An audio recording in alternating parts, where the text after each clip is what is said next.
दोस्तों हम बात करेंगे आईफोन 15 लेना चाहिए या नहीं लेना चाहिए। मेरे हिसाब से लेना चाहिए, लेकिन अगर आपके पास में पैसा पर्याप्त हो, आपके पास इनकम के काफ़ी सोर्स हो, आपको मेहनत ज़्यादा ना करनी पड़ती हो, आपके पास करोड़ों रुपए आ रहे होंगे, तो आईफोन 15 आप ज़रूर लें, उसमें भी प्रो लें। लेकिन अगर आप सामान्य आदमी हैं तो मेरी यही सलाह है कि आईफोन ना लें। आपके यूज के हिसाब से, आपके हैसियत के हिसाब से, आपके कैपेसिटी के हिसाब से आप किसी भी ब्रांडेड कंपनी का 10 से 15 हज़ार रुपये का फ़ोन ले सकते हैं। जो आपको आईफोन के लिए 80 से 90 हज़ार रुपये या प्रो या मैक्स वगैरह लेते हैं तो 1.5 से 2 लाख रुपए तक आपको खर्चा करना पड़ रहा है। उसके हिसाब से अगर आप 10 से 15 हज़ार रुपये का एंड्रॉयड फ़ोन लेकर के आप आपका जो बेसिक ज़रूरत है वो पूरी करते हैं, क्योंकि इन फ़ोनों में भी आपको जो आईफोन में मिलता है उससे ज़्यादा डिफरेंस नहीं रहता। क्योंकि आईफोन में आप समझो 8 GB मेगा पिक्सल मिलता है, तो बहुत सारी कंपनियां 10 से 15 हज़ार GB रैम जो है वो आपको प्रोवाइड करती हैं। कैमरे की बात करें तो आईफोन 15 में 48 मेगापिक्सल कैमरा है, जबकि बहुत सारी कंपनियां आपको 100 मेगापिक्सल तक का कैमरा 20,000 के अंदर के मोबाइल में आपको देती हैं। कलर या डिज़ाइन के उसमें तो भी बहुत सारी कंपनियां इससे अच्छा कलर और डिज़ाइन देती हैं। अब बात आती है कि आईफोन हम क्यों खरीदते हैं। आईफोन जो है लोग अपने आप को स्टेटस समझते हैं कि जिसके पास आईफोन है वो अमीर है, ऐसा आपको लगता है। जो मोबाइल खरीदते हैं कर्जा लेकर के या किसी से उधार लेकर के या आपका बचत का पूरा पैसा बर्बाद करके, लेकिन जो आपको जानता है वो आपके आईफोन सिर्फ देख लेगा और बोलेगा ये पैसे की बर्बादी है। क्योंकि आईफोन का आपको मालूम हो या ना मालूम हो, कंपनी क्या करती है कि नया फ़ोन आने के पहले पुराने फ़ोन का जो सिस्टम है उसको स्लो कर देते हैं। क्योंकि आपका फ़ोन हमेशा कंपनी से कनेक्ट रहता है और वो जो आईफोन का उनका सिस्टम है उसमें से आपके फ़ोन को धीमा कर देते हैं, जिसके कारण आप मजबूर होते हैं अपग्रेड करने के लिए। दूसरी चीज़ होती है कि आईफोन की बैटरी का जो कैपेसिटी वो काफ़ी कम होता है, 3 से 4,000 mAh की बैटरी होती है, जबकि आपको बहुत सारी कंपनियाँ 6,000 की बैटरियाँ देती जिनका बैकअप इससे काफ़ी अच्छा रहता है।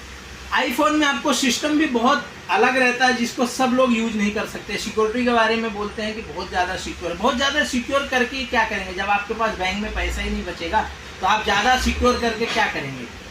नकल, दूसरे का नकल कि उसने ले लिया इसलिए हम भी लेंगे, इसमें हमारा भारत पहले से पिछड़ा हुआ है। अगर आप एक सामान्य आदमी हैं, 25 से 30 हज़ार रुपये महीना कमाते हैं और आप बड़े मुश्किल से महीने का 5,000 रुपये बचाते हैं, तो आप साल में कितना पैसा बचाएंगे? 60,000 रुपये।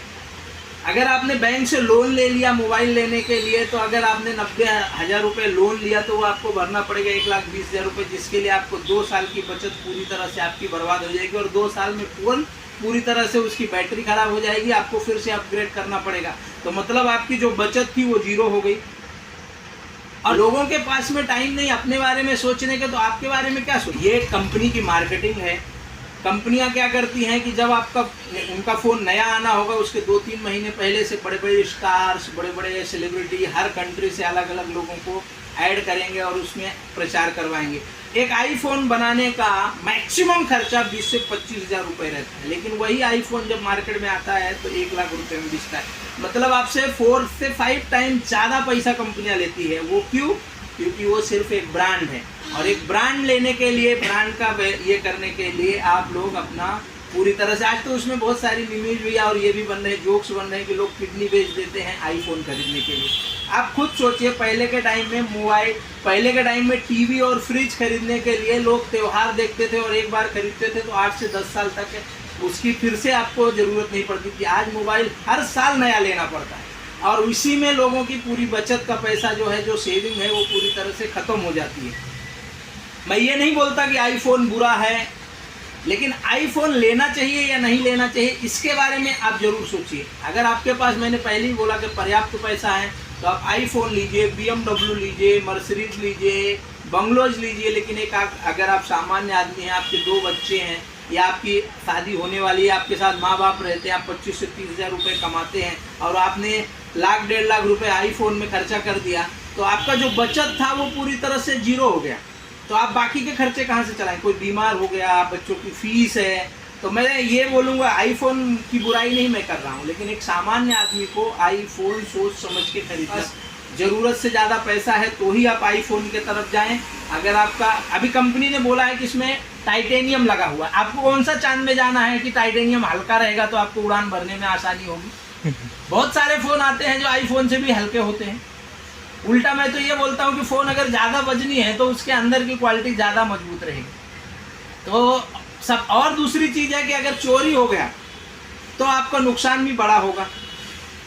तो दोस्तों, मेरा आईफोन से कोई भी विरोध नहीं है, लेकिन हमारे भारत के जो सामान्य लोग हैं हमारे जैसे, हम उन लोगों को जागरूक करना चाहते हैं कि आईफोन लेने से पहले अगर आपकी कैपेसिटी है, आपने उतना पैसा बनाया हुआ है, तो किसी और चीज़ में खर्चा करें।